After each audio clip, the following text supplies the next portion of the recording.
Número de mortos em protestos no Irã passa de 2.000. E você vai ver ainda. Donald Trump anuncia que vai impor tarifas de 25% contra nações parceiras do Irã. E ainda, mais de 800 mil aposentados ainda não aderiram ao acordo de devolução de descontos indevidos do INSS. Essas e outras notícias você confere agora no Redação Hit. 11h30 no horário de Brasília. Um ótimo dia para você que decidiu ficar bem informado no Redação Hit, primeira edição. Vamos aos destaques desta terça-feira, dia 13 de janeiro de 2026. Após 2 semanas de protestos no Irã, cerca de 2.000 pessoas, incluindo membros das forças de segurança, foram mortas. As informações foram confirmadas por uma autoridade do governo, a agência de notícias Reuters, nesta terça. Esta é a primeira vez que figuras ligadas ao regime dos ayatolás reconheceram o elevado número de vítimas ligado às manifestações provocadas pela crise inflacionária. Por outro lado, a autoridade iraniana atribuiu a terroristas a responsabilidade pelas mortes dos manifestantes e também dos policiais. E em meio à tensão, o presidente dos Estados Unidos, Donald Trump, anunciou ontem que vai impor tarifas de 25% a qualquer país que comercialize com o Irã. Os principais parceiros comerciais são China, Turquia, Emirados Árabes e Iraque, segundo a base de dados econômicos Trading Economics. O presidente americano Donald Trump anunciou que vai impor tarifas de 25% a qualquer país que comercialize com o Irã, enquanto aumenta a pressão sobre Teherã devido à repressão aos protestos antigovernamentais. Com efeito imediato, qualquer país que faça negócios com a República Islâmica do Irã pagará tarifas de 25% por qualquer negócio que realize com os Estados Unidos. Essa ordem é definitiva e conclusiva, disse Trump em sua rede Truth Social. Os principais parceiros comerciais do Irã são China, Turquia, Emirados Árabes e Iraque, segundo a base de dados econômicos Trading Economics. Pelo menos 648 manifestantes morreram no Irã desde o início do movimento de protesto contra o governo em 28 de dezembro. A informação é da ONG Iran Human Rights. Os ataques aéreos seriam uma das muitas opções sobre a mesa para o comandante em chefe, indicou hoje a porta-voz da Casa Branca, que ressaltou que o Irã tem um canal diplomático aberto com o enviado especial de Trump, Steve Witkoff, e que o que Teherã diz em privado é bem diferente do que diz em declarações públicas. A presidente mexicana Claudia Sheinbaum disse a Donald Trump nesta segunda-feira que a presença de tropas dos Estados Unidos no México não está em discussão, em meio a novas ameaças do republicano sobre uma intervenção no país. Em uma ligação por telefone com Donald Trump, a presidente mexicana Claudia Sheinbaum afirmou que a presença de tropas americanas no México não está em discussão, em meio a novas ameaças do presidente americano sobre uma possível intervenção no país. Sheinbaum conversou com Trump depois que o republicano ameaçou novamente, na quinta-feira, atacar os cartéis de drogas em solo mexicano, muitos dos quais os Estados Unidos classificaram como organizações terroristas. E tampouco estamos de acordo com que... Não concordamos que o fato de os Estados Unidos chamarem isso de terrorismo implique uma intervenção em nosso país. Deixamos isso tão claro que emendamos a Constituição, ou melhor, adicionamos um parágrafo à Constituição, deixando claro que o povo do México é contra qualquer intervencionismo. Estava em contra de qualquer intervencionismo. Sheinbaum também afirmou que Trump a questionou sobre a operação militar na Venezuela, que culminou com a prisão do presidente Nicolás Maduro. Me perguntou qual era nossa posição respeito à Venezuela. Ele me perguntou qual era a nossa posição em relação à Venezuela. Eu disse a ele que essa é a nossa posição pública, que temos uma Constituição e que somos contra intervenções militares. Ele até disse, bem, eu entendo que essa é a sua Constituição. E essa foi basicamente a conversa sobre a Venezuela. conversación sobre el tema de Venezuela. Sheinbaum reiterou que vai continuar a colaborar com os Estados Unidos, sempre respeitando a soberania do país, e lembrou a Trump os resultados na luta contra o tráfico de drogas. Afirmou que o fluxo de fentanil do México para os Estados Unidos foi reduzido em 50% e que, com isso, as mortes diminuíram aproximadamente 43%. Ela solicitou que o governo americano controle o problema do consumo de drogas e destacou a apreensão de laboratórios, a prisão de indivíduos ligados ao crime organizado e a redução dos homicídios no México. E a Venezuela disse que está disposta a avançar em uma nova agenda com a União Europeia e o Reino Unido, após uma reunião entre representantes europeus e o governo interino. Também ontem, segunda-feira, Delcy Rodrigues incorporou ao seu gabinete um membro da escolta do presidente deposto, Nicolás Maduro, em uma das primeiras mudanças ministeriais de seu governo. A Venezuela disse que está disposta a avançar em uma nova agenda com a União Europeia e o Reino Unido, após uma reunião entre representantes europeus e o governo interino que assumiu o poder após a deposição de Maduro. O chanceler venezuelano Ivan Gil defendeu a abertura de canais de diálogo com a União Europeia. O bloco impôs sanções ao círculo íntimo de Maduro, apoia abertamente a oposição e pede a inclusão da líder Maria Corina Machado em uma transição na Venezuela. A presidente interina, Delcy Rodrigues, recebeu os diplomatas do bloco europeu e do Reino Unido, juntamente com seu irmão e chefe do parlamento, Jorge Rodrigues, e do ministro do Interior, Diosdado Cabello, além do chanceler. O encontro ocorreu 3 dias depois da Venezuela e os Estados Unidos iniciarem um processo para restabelecer as relações diplomáticas. Também nesta segunda-feira, Delcy Rodrigues incorporou ao seu gabinete um membro da escolta de Nicolás Maduro em uma das primeiras mudanças ministeriais do seu governo. Delcy nomeou o capitão Juan Escalona como ministro do gabinete da presidência, responsável pela agenda presidencial e que serve como ligação com os diferentes órgãos do Estado. Escalona fazia parte da equipe de segurança de Maduro, capturado no último dia 3, durante um bombardeio dos Estados Unidos a Caracas. Cerca de 55 membros do esquema que protegia Maduro morreram nesse ataque. Aqui no Brasil, a Polícia Federal faz uma operação para investigar a suspeita de desvios de emendas parlamentares. O deputado Félix Mendonça é alvo da ação que acontece no Distrito Federal e na Bahia. Nessa nova fase da Operação Overclean, o objetivo é desarticular uma organização criminosa suspeita de desvio de emendas parlamentares, além de corrupção e lavagem de dinheiro. O deputado Félix Mendonça Júnior, do PDT da Bahia, é o principal alvo. As investigações contaram com o apoio da Controladoria Geral da União e da Receita Federal. Ao todo, estão sendo cumpridos 9 mandados de busca e apreensão, expedidos pelo ministro do Supremo Tribunal Federal, Nunes Marques. As ações acontecem em Brasília e nas cidades de Salvador, Mata de São João e Vera Cruz, localizadas na Bahia. Esta é a 9ª fase da operação. Não é a primeira vez que o deputado é alvo da PF. Em junho do ano passado, na 4ª fase da Overclean, policiais federais cumpriram mandados contra Félix Mendonça Júnior, o assessor dele e prefeitos de municípios baianos. O esquema funcionava a partir de recursos públicos de emendas parlamentares, que eram direcionados para licitações. Servidores públicos facilitavam a vitória de empresas que, ao executar os serviços contratados, superfaturavam os contratos e, desta forma, aconteciam os desvios do dinheiro.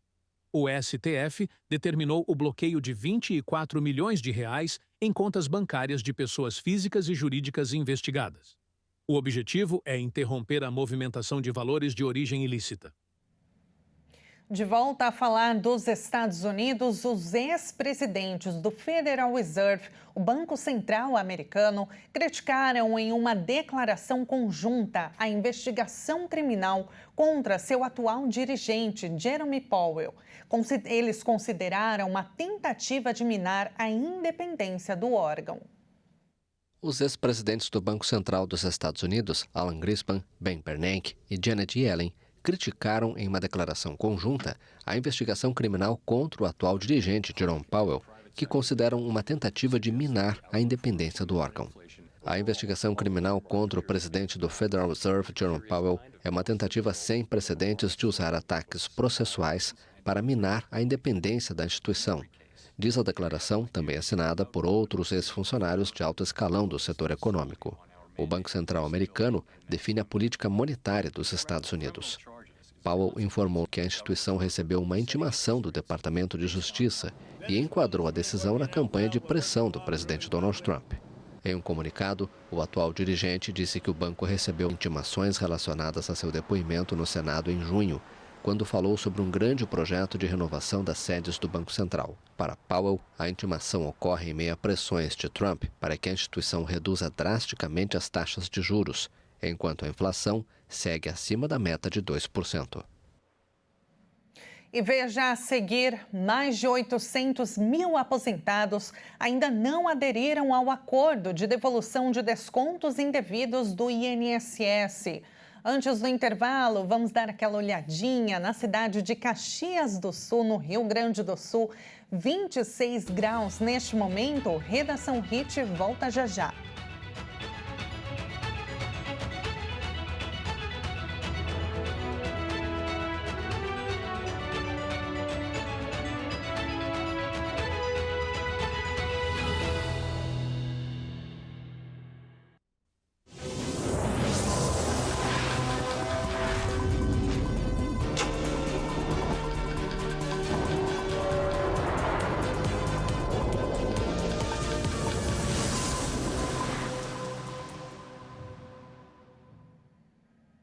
O Redação HIT está de volta agora no horário de Brasília, 11 horas e 43 minutos.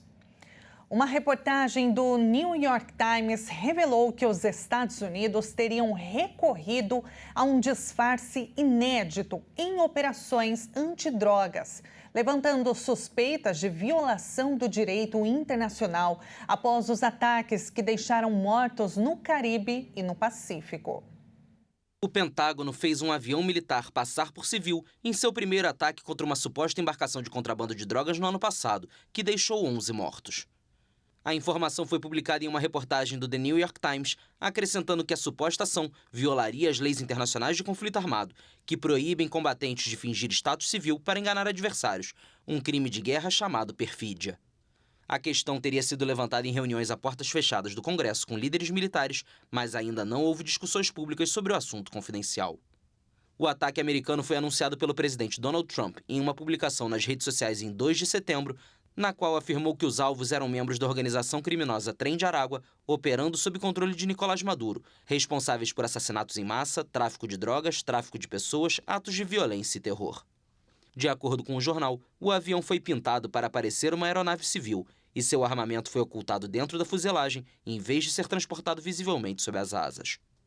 A reportagem afirma que 2 sobreviventes do ataque inicial aparentaram acenar para o avião disfarçado enquanto se agarravam aos destroços da embarcação, antes de serem mortos em um segundo ataque. Outros aviões reconhecidamente militares, incluindo um MQ-9 Reaper, têm sido usados nos ataques contra embarcações desde então. Pelo menos 107 pessoas morreram em mais de 30 ataques desde setembro, sendo 19 no Pacífico Leste, 6 no Caribe e 5 em locais desconhecidos. São Paulo registrou o segundo caso de nova cepa de mpox no Brasil. O primeiro caso foi em uma mulher de 29 anos que evoluiu para a cura em março do ano passado. A Secretaria de Estado da Saúde de São Paulo confirmou o segundo caso de mpox da nova cepa, 1B, no estado de São Paulo. O paciente é um homem de 39 anos, residente em Portugal. Ele apresentou os primeiros sintomas no final de dezembro e procurou atendimento no Instituto de Infectologia Emílio Ribas, na zona oeste da capital paulista. O homem ficou internado no hospital por um dia. Após receber todas as orientações com a alta, retornou a Portugal. Não houve registro de pessoas com sintomas entre os contatos identificados no local de hospedagem deste paciente até agora. A Secretaria reforça que mantém monitoramento contínuo do cenário epidemiológico da doença no estado.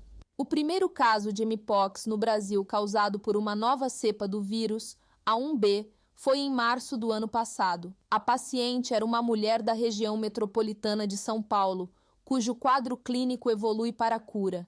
Ela teve contato com um familiar do Congo, país africano onde a doença é endêmica.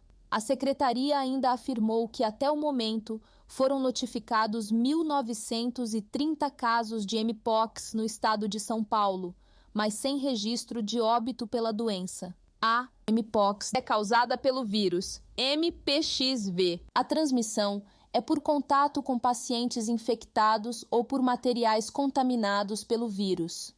Geralmente, a mpox apresenta quadros leves e moderados que duram de 2 a 4 semanas.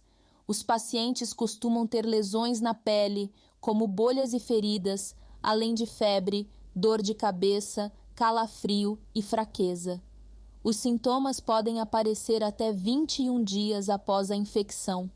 O Ministério da Saúde recomenda que pessoas com sintomas procurem uma unidade de saúde. Elas devem informar se tiveram contato com alguém doente e, se possível, evitar atividades sociais e coletivas e contato próximo com outras pessoas. Cerca de 2.000 presos não retornaram às prisões após a saidinha de Natal. O levantamento considera 15 estados e o Distrito Federal. Mais de 46 mil presos deixaram as cadeias do país no fim de 2025 para a chamada saidinha de Natal. Destes, 1.900 não voltaram aos presídios e são considerados foragidos da justiça. Esse número representa 4% do total. A contagem leva em consideração 15 estados e o Distrito Federal. 3 estados não informaram e em 8 estados não há saidinha. O Rio de Janeiro é o estado em que, proporcionalmente, mais presos não voltaram da saidinha, 14% do total. Foram liberados temporariamente 1.868 detentos e 269 não voltaram. Entre eles há membros de facções e são 5 criminosos de alta periculosidade. Na Bahia e no Espírito Santo, 8% dos presos com saidinha não se apresentaram na data prevista.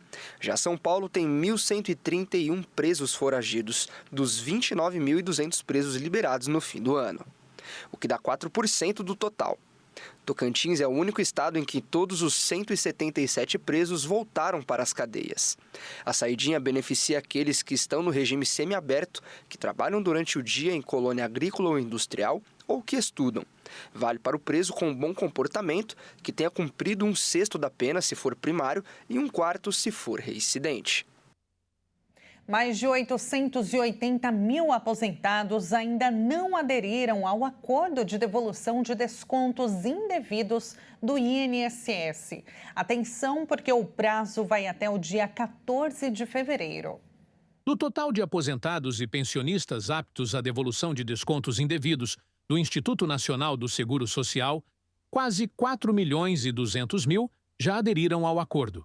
Outros 887 mil ainda não fizeram a adesão. Segundo o INSS, o beneficiário tem 1 mês de prazo para a consulta e contestação dos valores. Mas, mesmo após 14 de fevereiro, a adesão continua disponível para quem tiver direito. O pagamento integral, corrigido pelo IPCA, começou em julho do ano passado. Segundo o Instituto, 2,8 bilhões de reais já foram devolvidos. A adesão ao acordo é obrigatória para quem deseja receber os valores de forma administrativa, diretamente na conta em que recebe a aposentadoria ou pensão, sem recorrer à justiça. O pagamento é integral, mas condicionado à desistência de eventual ação judicial contra o INSS com pedido de indenização por danos morais ou devolução em dobro. Mas ainda é possível acionar judicialmente a entidade que realizou o desconto. Os aposentados também podem procurar agências dos Correios para buscar ajuda com a consulta e o pedido de devolução de descontos indevidos. A diferença de preços para o mesmo produto e valores abusivos cobrados por vendedores nas praias do Rio chegou ao debate da Prefeitura. Banhistas aprovaram um tabelamento de preços que o prefeito disse que vai estudar. Eduardo Paes anunciou a medida nas redes sociais. A variação de valores em um curto espaço é o principal motivo de reclamações entre os frequentadores das praias do Rio de Janeiro. É comum que cariocas alertem os turistas para ficarem atentos aos preços cobrados, especialmente quando os clientes não são da cidade. Mesmo moradores da região metropolitana do Rio se sentem reféns dessas práticas, sobretudo nas praias mais turísticas. O aluguel de espreguiçadeiras pode chegar a cerca de R$100 por dia. Já sofás na areia custam até R$ 850 em pontos turísticos, como o Recreio dos Bandeirantes, enquanto o aluguel de cadeiras varia, em média, entre R$15 e R$20. Com isso, a sensação de cobranças abusivas persiste. Após a publicação do prefeito Eduardo Paes sobre a possibilidade de tabelamento de preços, a Orla Rio, concessionária responsável pela gestão da maioria dos quiosques, manifestou-se contrária à proposta e afirmou que essa possibilidade não existe. Segundo o presidente da organização, a atividade segue a lógica do mercado e não comporta padronização. Em relação a cobranças consideradas abusivas, ele esclarece que, nesses casos, a prática costuma envolver a conversão do uso do espaço em consumo mínimo, o que não é permitido pelo Código de Defesa do Consumidor nem pelas regras contratuais da concessão. A Prefeitura do Rio orienta que consumidores que se sintam prejudicados acionem a Central de Atendimento 1746, o site do Procon Carioca, ou procurem um agente de fiscalização presente na praia. E esta edição fica por aqui, mas antes vamos dar uma olhadinha no tempo na capital paulista. Olha só, céu bem fechado, mas faz calor, viu? Os termômetros marcam neste momento 28 graus. Muito obrigada pela sua companhia, uma excelente terça-feira para você. A gente se encontra novamente amanhã às 11h30 em ponto ao vivo. Te espero.